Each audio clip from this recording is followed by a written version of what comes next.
Good morning to all our radio listeners and to our online live streaming viewers. We celebrate today the Holy Mass for the Friday, Easter weekday after the fourth Sunday of Easter. Also, we celebrate today the Holy Mass for the second day of Novena in honor of Our Lady of the Most Holy Rosary of Fatima. Our Eucharistic celebration will be presided by Reverend Father Jerome Javellana Palma, SSP, Local Superior and Master of the Postulants of the Society of St. Paul, Pampanga. Together we sing the entrance hymn.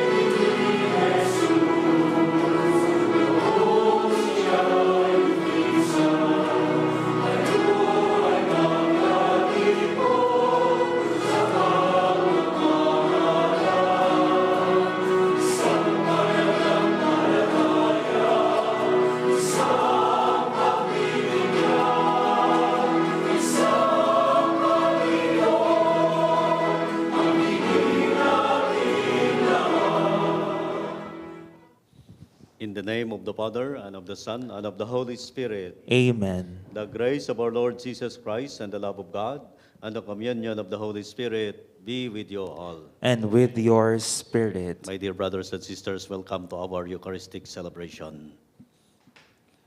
We also remember those who are asking for our prayer and the poor souls in purgatory. To prepare ourselves to celebrate the sacred mysteries, let us call to mind our sins. I confess to Almighty God And you, my brothers and sisters, that I greatly sinned in my thoughts and in my words, in what I have done and in what I have failed to do, through my fault, through my most grievous fault. Therefore, as Blessed Mary, ever Virgin, all the angels and saints, and you, my brothers and sisters, to pray for me to the Lord our God. May Almighty God have mercy on us, forgive us our sins, and bring us to everlasting life. Amen. Lord, have mercy. Lord, have mercy. Christ, have mercy. Christ, have mercy. Lord, have mercy. Lord, have mercy. Let us pray.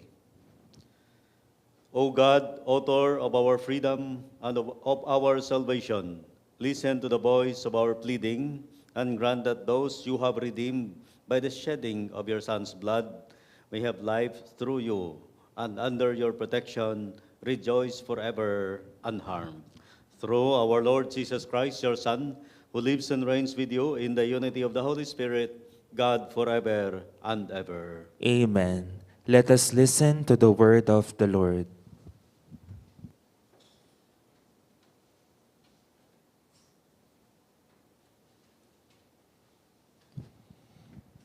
A reading from the Acts of the Apostles. When Paul came to Antioch in Pisidia, he said to the synagogue, "Men, brethren, children of the stock of Abraham, and whosoever among you fear God, to you the word of this salvation is sent. For they that inhabited Jerusalem and the rulers thereof, not knowing him, nor the voices of the prophets, which are read every Sabbath, judging him, have fulfilled them. And finding no cause of death in him, they desired Pilate, that they might kill him. And when they had fulfilled all things that were written of him, taking him down from the tree, they laid him in a tomb. But God raised him up from the dead the third day, who was seen for many days by them who came up with him from Galilee to Jerusalem, who to this present are his witnesses to the people. And we declare unto you that the promise which was made to our fathers this same God has fulfilled to our children, raising up Jesus, as in the second psalm also written, Thou art my Son, this day I have begotten thee. The word of the Lord. Thanks be to God. You are my Son, this day I have begotten you.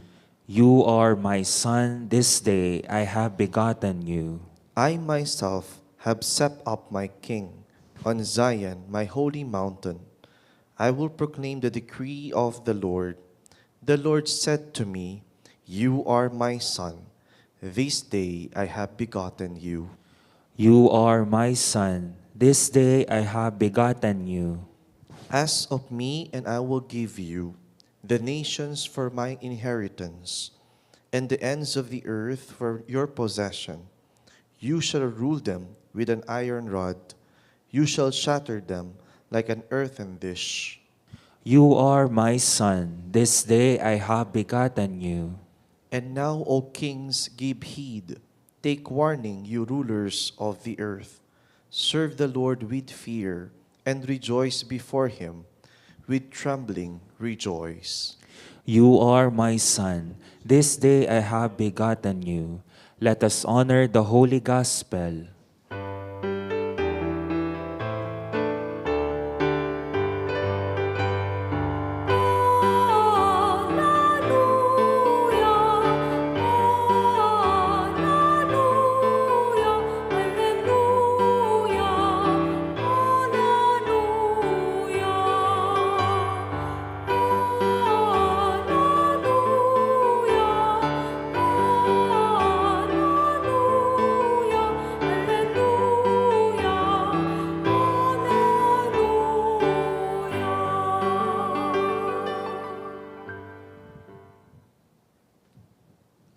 The Lord be with you. And with your spirit. A reading from the Holy Gospel according to John. Glory to you, O Lord. Jesus said to his disciples, Let not your heart be troubled. You believe in God, believe also in me. In my Father's house there are many mansions. If not, I would have told you, because I go to prepare a place for you. And if I go and prepare a place for you, I will come again and will take you to myself, that where I am, you also may be. And where I go, you know, the way you know. Thomas said to him, Lord, we know not where you go, and how can we know the way? Jesus said to him, I am the way and the truth and the life. No man comes to the Father but me. My dear friends, my dear brothers and sisters, the Gospel of the Lord. Praise to you, Lord Jesus Christ. Good morning once again, my dear brothers and sisters. In our Gospel for today, from the Gospel according to St. John, at the last passage, Jesus said to his apostles, and especially to Thomas, I am the way and the truth and the life. No one comes to the Father but me. No? So this is one of the popular scripture passage in our gospel, wherein Jesus claims, no, as the way and the truth and the life, no, and he is, no, our Savior, no, that shows us the way to the Father, and ang katotohanan na dapat natin i-ascribe, at ang buhay na walang hanggan. Now, the context of this gospel is on the night before the crucifixion, wherein Jesus, no, told his disciples about his future crucifixion, no, and his death on the cross, no, his passion, death, and resurrection. And after that, it was the washing of the feet of Jesus, no, that mark this event, no, in God's saving action in our life. Perhaps we can just focus on what the Lord has spoken to us, no, when He said, "I am the way and the truth and the life." No, because the Lord tells us that He is the way. No? But even until now, no, marami pa rin na naliligaw, no, sa atin. No? For example, if we want to go to some place, no, we want to be sure kung saan tayo pupunta at ano ang pupuntahan natin. No? At kung dahil dyan, no, with the advancement of the technology today, no, gusto nating i-turn on ang ating GPS, no. We hopefully na hindi tayo ililigaw no ng GPS, no. Dahil pag maliligaw na tayo, kung minsan papagagalitan ka rin ng GPS, no. Turn right, turn left, no. Turn back, no. Ganyan. So we have to be sure na may signal doon, no, at alam na at least mayroon tayong idea kung saan tayo pupunta, no?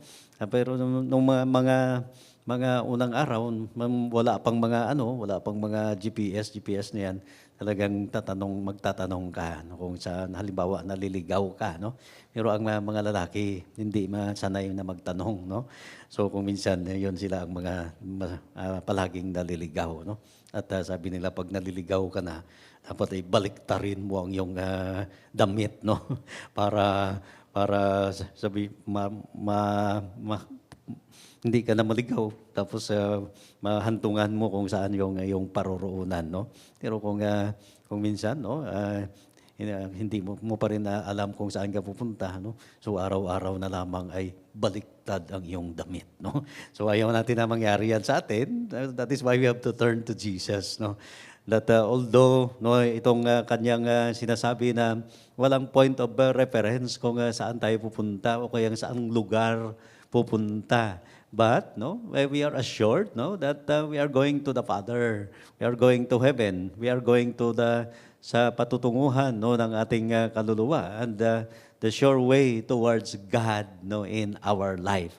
And the sole way, hindi natin ito turn on yung ating GPS, kundi ang ating faith, no, ang pananampalataya natin kay Kristo, ang ating gabay no, patungo sa Ama, patungo sa kalangitan, patungo sa ating paroroonan. No? So with this, no, dapat ay kasama natin palagi si Jesus, no, na siya ang maggagabay sa atin, sa ating patutunguhan. Hindi tayo maligaw ng landas sa ating buhay, hindi tayo malulong sa kung anumang mga kapahamakan sa ating buhay. At higit sa lahat, may Diyos na naggagabay at umaakay sa atin sa daan kung tayo ay naliligaw. No? And ang assurance niya na kung tayo ay makakarating doon, no, God will give us rest, no? Rest in the bosom of the Father. Rest kung ano man ang ating mga pinapasan no sa ating buhay, kung ano man ang ating mga karamdaman, at rest was especially because there is the salvation of our soul, no? So we have to allow Jesus no to accompany us and to be aware of His presence in our life every day, and that is through our faith in Him that we continue to follow the way, to tread the way no towards heaven, towards sa ating paroroonan o kaya sa ating buhay din naman, no? That sa ating buhay ngayon, no, dito sa daigdig, no, ang ating patutunguhan, no, ay si Kristo at ang kanyang righteousness, no, na ino-offer sa atin, the holiness of life that God leads us, no? That is the way towards the good of ourselves, the way towards salvation, no? The way towards eternal happiness, no? So with this, no, si Jesus ang daan papunta diyan, no? At pangalawa, Jesus is the truth, no? The truth, no, that God, no, is He continues to lead us towards salvation and towards the good of ourselves, no? Ang katotohanan tungkol sa Diyos, no, na ang Diyos ay mapagmahal at patuloy siyang gumagawa ng paraan para sa atin upang hindi tayo mawalay sa Kanya. And the truth of our human relationship, no, that when there is God in our life, no, everybody is happy. And we are on the right track and on the right side of our life because there is God who offers us the truth towards human salvation and the good of the world and the universe. So tayo ay mamuhay sa katotohanan, ang katotohanan na ang Diyos ay patuloy na nagbibigay sa atin ng kanyang sarili upang tayo ay maligtas at nag-offer sa atin ng scriptures upang basahin natin upang hindi tayo mamuhay sa katiwalian o kaya kasamaan o kaya kasalanan. So maraming mga nag-offer ng truth sa ating mundo ngayon. Sometimes nakaka-distract din sa dami-dami ng dapat pakinggan natin sa ating buhay. Kung sino-sino ang nangangailangan ng ating atensyon at sundin sa kanilang kanya-kanyang pamamaraan. But ang ating tingnan na lang ang dulo nito, ang kahahantungan natin at may kabuluhan ba ito para sa ating kaligtasan? Does it make us arrive to God in this life? At may Diyos ba na involve yan sa ating buhay? Dahil kung may Diyos, hindi tayo maliligaw at hindi tayo ililigaw ng kung ano-ano mang mga instruction o kaya aral o kaya turo ng iba na nag-leads towards deception o kaya kung ano mga untruthfulness, lies na kanilang tinatago upang ma-deceive tayo sa ating buhay. So, Jesus pa rin ang ating titingnan at ang Diyos na naghahangad ng ating kabutihan at ng ating kaligtasan. Kung hindi yan na nag-arrive sa truth, o kaya hindi yan nagmi-mention ng Diyos sa kanyang preaching o kaya sa kanyang mga adhikain, they are only half the truth o kaya they don't belong to God. So, ang ating pakinggan pa rin si Kristo sa ating buhay so that mamuhay tayo sa katotohanan at makatotohanan din ang ating mga pamamaraan. And ang eternal life, the life that Jesus says in this scripture passage is ang buhay na walang hanggan. Ang buhay patungo sa Diyos, ang buhay sa kalangitan, ang buhay towards salvation. Si Kristo lamang makapagbigay nito dahil siya ay nabuhay mula sa kamatayan. He is risen from the dead so that we will also rise with Him in glory, at the end of our life. Kung tayo ay mamatay at tatawagin ng Diyos sa pagdating ni Kristo na siya ay magiging judge of both the living and the dead. So, dapat kung ang ating na tayo ay naniniwala sa Kanya, ang ating mga pamamaraan din dapat ay makabuhay, makapagbigay buhay sa ating kapwa-tao, sa ating pananampalataya kay Kristo. At apart from God, siyempre, we will die, at we will not receive eternal life. So ang ating gagawin is that kung ano ang nakakabuhay, kung ano ang nakapagbibigay sa atin ng buhay ng Diyos, ng buhay ni Kristo upang lampasan ang ating mga kahinaan at mga kasalanan at kung ano mang mga evil dito sa daigdig na ang Diyos lamang, the risen Jesus can only overcome.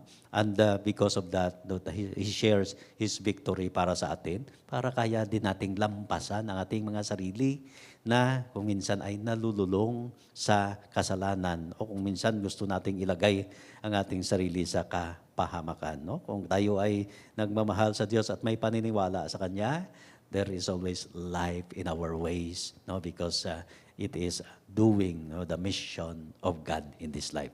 So, importante siguro ito, ang ating scripture passage na ito, that Jesus the way and the truth and the life.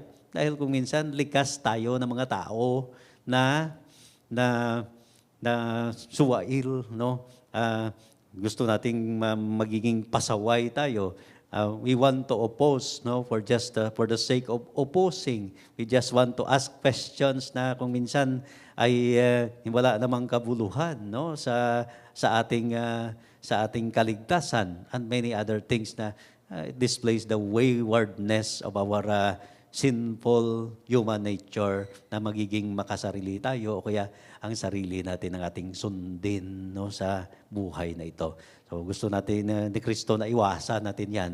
So that is why Jesus today reminds us that He is the way, the truth, and the life. No? He is, no, our salvation. He is the risen Lord for us so that we will continue to believe in Him and make sense of the resurrection of Jesus in our life. No, so today, no, itong ating mga triple trinomial na ito sa ating pagiging Kristiyano, sa ating buhay Kristiyano. May tanungin din natin ang ating sarili, no? May pamamaraan ba ang Diyos sa ating buhay na sinusunod natin, no? May truthfulness ba tayo na makikita sa ating mga pamamaraan at may tagapagbigay buhay pa tayo sa ating kapwa-tao na kung saan pag marinig nila tayo o kaya makita nila tayo, they too can also benefit, no, from what we are doing, from our own selves na inaakay nila tayo, no, tayo patungo sa kaligtasan ng ating buhay. Jesus is our way and the truth and the life, the sure way towards God and our salvation, eternal happiness in heaven. May God bless us all. Intercession. Jesus' words on the Last Supper, which form our gospel today, have brought great consolation to many when read at funerals. Let our prayers be, Christ, hear us. Christ, hear us. May those who are mourning death of the family member, friend, and colleague at this time trust in the word of Jesus, who promised to return and take us to the Father's house. Let us pray to the Lord. Christ, hear us. May those who troubled in spirit or live with mental illness and with anxiety about the war and the pandemic find Christ peace and consolation through the kindness of family, friends, and medical professionals. Let us pray to the Lord. Christ, hear us. May the Lord accept our thanksgiving, our personal intentions, the intentions of our radio listeners and online streaming viewers, the intentions being sent in different programs of our radio, the special intentions of the radio station of our archdiocese, and for the intentions of all the devotees of Our Lady of the Most Holy Rosary of Fatima, and that all the faithful departed, especially from our parish, community, and families, may enter the heavenly Jerusalem. Let us pray to the Lord. Christ, hear us. Lord God, you have placed all creation under the authority of your Son, Jesus Christ. Keep us faithful to His example of justice and mercy, for He lives and reigns forever and ever. Amen. Together we sing the hymn for the preparation of the gifts.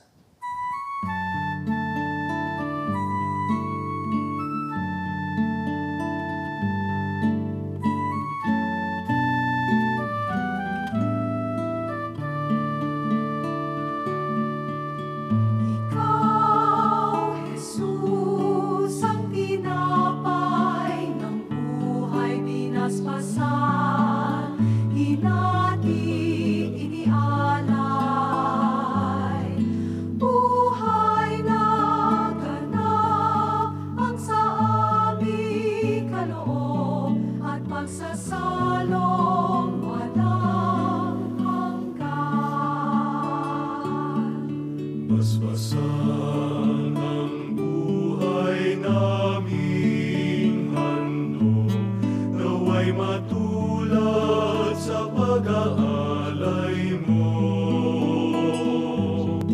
Buhay na laan ang lubos,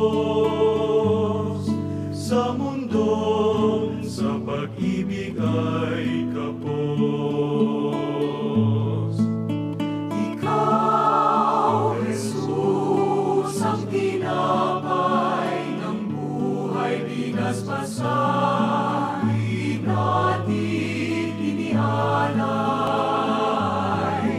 buhay na ganang sa aming kaloob at pagsasalong walang hanggan. Pray now, my dear brothers and sisters, that we and our sacrifice may be acceptable to God, the Almighty Father. May the Lord accept this sacrifice at your hands for the praise and glory of his name, for our good and the good of all this holy church. Accept in compassion, Lord, we pray, the offerings of your family, that under your protective care they may never lose what they have received, but attain the gifts that are eternal through Christ our Lord. The Lord be with you. And with your spirit, Lift up your hearts. we lift him up to the Lord. Let us give thanks to the Lord our God. It is right and just. It is truly right and just, our duty and our salvation, at all times to acclaim you, O Lord, but in this time above all, to laud you yet more gloriously, when Christ our Passover has been sacrificed. For with the old order destroyed, a universe cast down is renewed, and integrity of life is restored to us in Christ.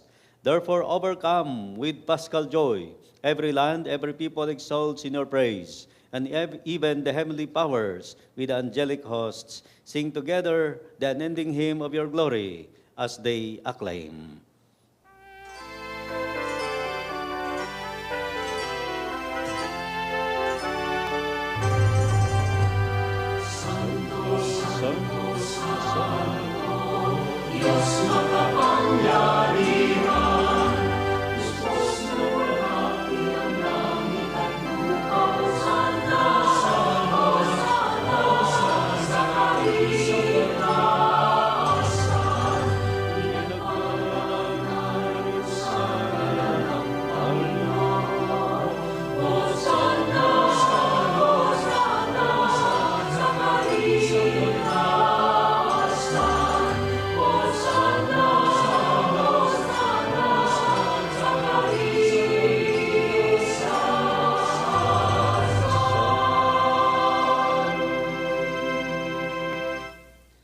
You are indeed holy, O Lord, the fount of all holiness. Make holy, therefore, these gifts, we pray, by sending down your Spirit upon them like the dewfall, so that they may become for us the body and blood of our Lord Jesus Christ. At the time he was betrayed and entered willingly into his passion, he took bread and giving thanks, broke it, and gave it to his disciples, saying, "Take this, all of you, and eat of it. For this is my body, which will be given up for you."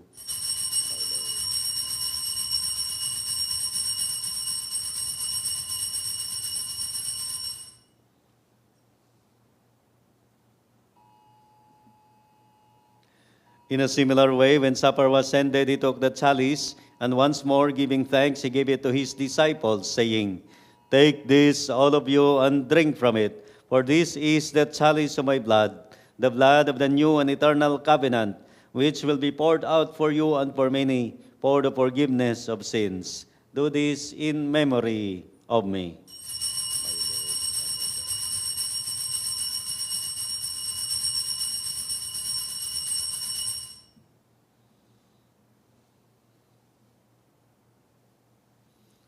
The mystery of faith. Sa krus mo at pagkabuhay, kami natubos mong tunay. Oo, Jesus, Diyos naming mahal, iligtas mo kaming tanan. Oo, Jesus, Diyos naming mahal, ngayon at magpakailanman. Therefore, as we celebrate the memorial of his death and resurrection, we offer you, Lord, the bread of life and the chalice of salvation, giving thanks that you have held us worthy to be in your presence and minister to you. Humbly we pray that partaking of the body and blood of Christ, we may be gathered into one by the Holy Spirit. Remember, Lord, your church spread throughout the world, and bring her to the fullness of charity, together with Francis, our Pope, and Florentino, our Bishop, Paciano, our Bishop Emeritus, and all the clergy. Remember also our brothers and sisters who have fallen asleep in the hope of the resurrection, and all who have died in your mercy. Welcome them into the light of your face. Have mercy on us all, we pray, that with the Blessed Virgin Mary, Mother of God, with Blessed Joseph, her spouse, with the blessed apostles, and all the saints who have pleased you throughout the ages, we may merit to be co-heirs to eternal life, and may praise and glorify you through your Son, our Lord Jesus Christ. Through him, and with him, and in him, O God, Almighty Father, in the unity of the Holy Spirit, all glory and honor is yours forever and ever. Amen. At the Savior's command and formed by divine teaching, we dare to say,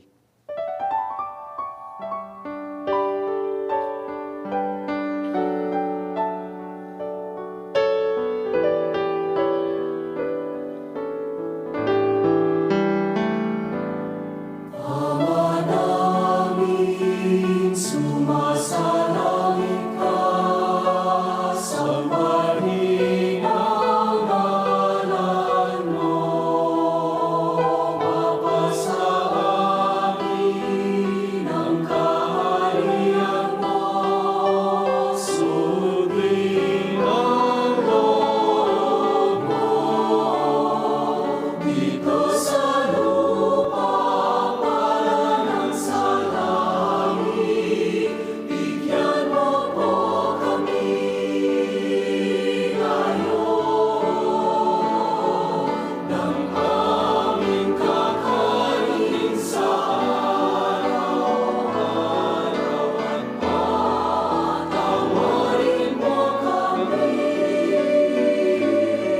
sa aming mga sala para ng pagpapatawad namin sa nagkakasala sa amin. At huwag mo kami ipahintulot sa puso. At yatya mo kami sa lahat ng masama. Deliver us, Lord, we pray, from every evil. Graciously grant peace in our days, that by the help of your mercy, we may be always free from sin and safe from all distress, as we await the blessed hope, the coming of our Savior, Jesus Christ. For the kingdom, the power, and the glory are yours, now and forever. Lord Jesus Christ, who said to your apostles, "Peace I leave you, my peace I give you," look not on our sins, but on the faith of your church, and graciously grant her peace and unity in accordance with your will, who live and reign forever and ever. Amen. The peace of the Lord be with you always. And with your spirit. Let us offer each other the sign of peace. Peace be with you all.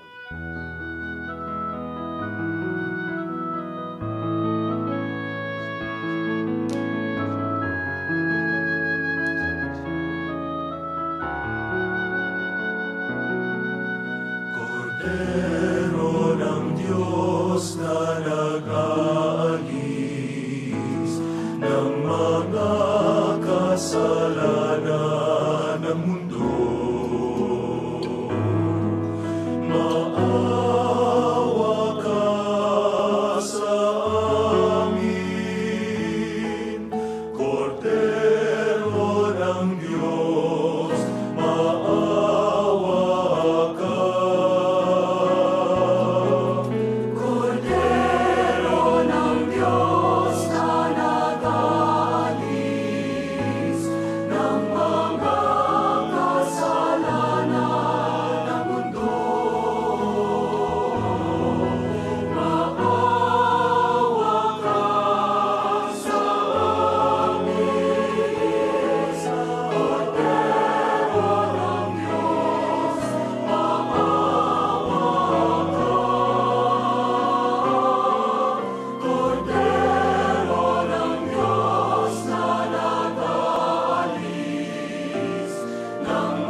Behold the Lamb of God, behold him who takes away the sins of the world. Blessed are those who are called to the banquet of the Lamb. Lord, I'm not worthy that you should enter under my roof, but only say the word, and my soul shall be healed.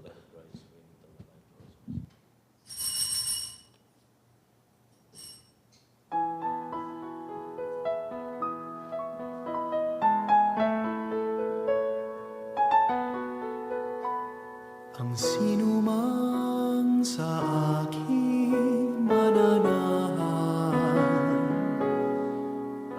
mananahan din ako sa Kanya.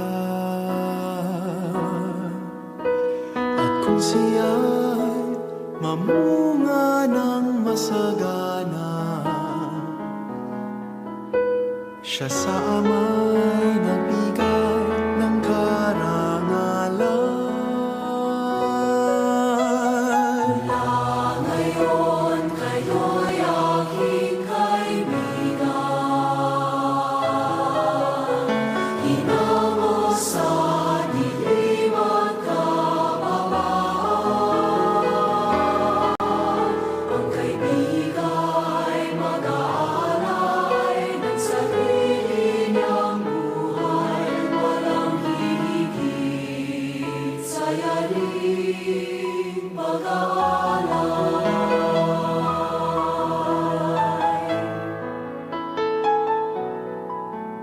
Kung paano mahal ako ng aking Ama, sa inyo'y aking ipinadarama. Sa pag-ibig ko, kayo sana ay manahan, at piling ko sa inyo ay magmahalan. Ngayon kayo'y aking kaibigan, hinango sa dilim at kababaan. Ang kaibiga'y mag-aalay ng sarili niyang buhay, walang hihigit sa yaring pag-aalay. For our radio listeners and online live streaming viewers who cannot physically receive the communion, we will join you in praying the act of the spiritual communion. My Jesus, I believe that you are present in the most holy sacrament. I love you above all things, and I desire to receive you into my soul. Since I cannot at this moment receive you sacramentally, come at least spiritually into my heart. I embrace you as if you were already there and unite myself fully to you.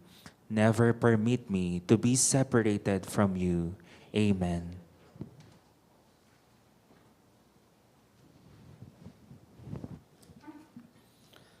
Let us pray. Keep safe, O Lord, we pray, those whom you have saved by your kindness, that redeemed by the passion of your Son, they may rejoice in his resurrection, who lives and reigns forever and ever. Amen. The Lord be with you. And with your May spirit. Almighty God bless you, the Father, the Son, and the Holy Spirit. Amen. Go in peace, glorifying the Lord by your life. Thanks be to God.